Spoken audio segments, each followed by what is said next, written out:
Animoy ordinaryong customer lang sa loob ng mall ang babaeng ito sa Bacolod City. Habang abala sa pamimili ng damit, kapansin-pansin din ang kanyang pagmamasid sa paligid.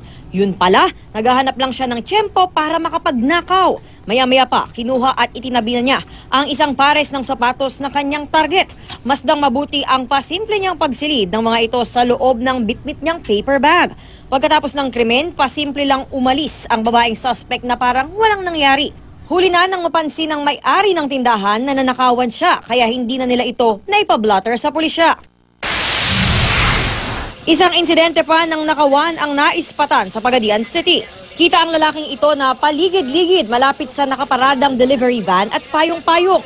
Ilang saglit pa, kita na ang suspect na may bitbit na mga plastic na may lamang mga baunan na nasa 7,000 piso raw ang halaga. Naiwan iyon ng may-ari sa kanilang payong-payong dahil kumain sila sa loob ng isang fast food chain. Patuloy na inaalam ng pulisya ang pagkakakilanlan ng suspect. Sa Pagadian City pa rin, kita naman ang pagdating ng mga kabataan sa tapat ng isang tindahan. Ilang saglit pa, lumapit ang isa sa dalawang nakaparadang motorsiklo. Bigla niya itong binalibag sa kalsada sabay takbo sa kanyang mga kasama. Nagkagasgas at yupi ang dalawang motorsiklo na ayon sa may-ari ay posibleng napagdiskitahan lang ng mga nahulikam na kabataan. May lead na ang pulisya sa isa sa mga suspect na pinaghahanap na nila ngayon para masampahan ng reklamo.